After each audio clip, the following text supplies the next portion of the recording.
Here are the latest updates from the Pna Newsroom. U.S. Vice President Kamala Harris reiterates the commitment of the U.S. government to stand with the Philippines in defense of international rules and norms. The details from Stephanie Sevillano.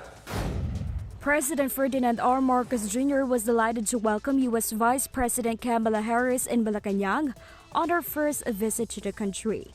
Marcos, who just came from the APEC summit in Bangkok, Thailand, said this partnership with the U.S. becomes even more important amid the rapidly changing situation, as nations must evolve to be able to respond properly. He said Harris' visit to the country also proves the strong relationship between the U.S. and the Philippines, and he does not see a future for the country with the U.S.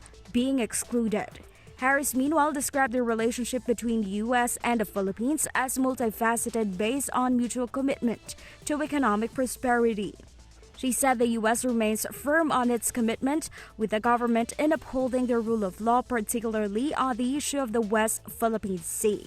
She also said that the relationship between the two countries is long and enduring in terms of people-to-people ties. She said she's looking forward to discuss other issues with Marcos, such as the climate crisis, investments, renewable energy, job creation, and bilateral relationship. We stand with you in defense of international rules and norms as it relates to the South China Sea. An armed attack on the Philippines' armed forces, public vessels, or aircraft in the South China Sea would invoke U.S. mutual defense commitments.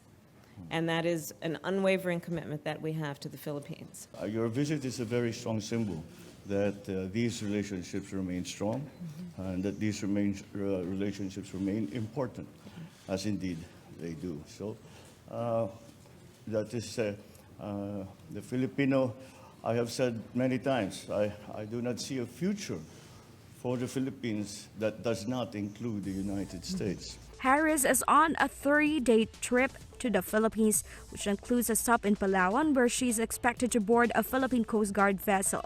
She was accompanied by her husband, Second Gentleman Douglas Mhoff. For the Pna Newsroom, I am Stephanie Sevillano. U.S. Second Gentleman Douglas Mhoff announced an additional support from the U.S. for the country's vaccination program. During an activity in Caloocan City, Mhoff announced that the U.S. will be providing $5 million to support the COVID-19 vaccine distribution for children and adults. He said the fresh assistance was made through the United States Agency for International Development, or USAID. This is on top of the over $46 million being poured in by the U.S. government to support the country's vaccine efforts, as well as its donation of 33.6 million COVID-19 vaccines. He said the U.S. will also invest $8 million to strengthen the Philippine health system. In our news overseas, Hong Kong leader John Lee tested positive for COVID-19. The city's government said Monday, days after he met several heads of state at the APEC summit in Bangkok, Thailand. A government statement said Lee tested negative on rapid antigen tests throughout the forum. It said the chief executive is now undergoing quarantine and will work from home while under isolation. The APEC summit was Lee's first overseas trip since the pandemic began, as well as his first since taking office in July. Hong Kong sought to use this trip to revive its status as a regional financial hub after the city was cut off from the rest of the world due to the pandemic.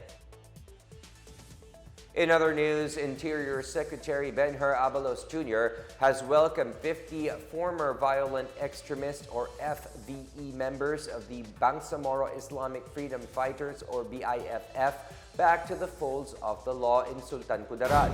The 50 FVEs surrendered following a police operation and yielded numerous assorted high-powered weapons and improvised explosive devices.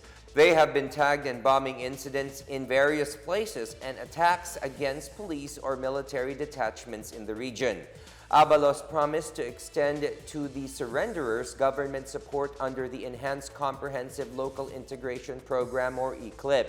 He said former extremist rebels and militia members can take advantage of ECLIP assistance that covers livelihood, education, housing, medical assistance, monetary remuneration for surrendered firearms, and other social services. Under the ECLIP initiative, over 600 former rebels and their families received 45 million in financial and livelihood assistance since July 2022. And that is the latest and the biggest stories from the PNA Newsroom. For more news content, visit our webpage or head onto the Philippine News Agency's Facebook and Twitter accounts.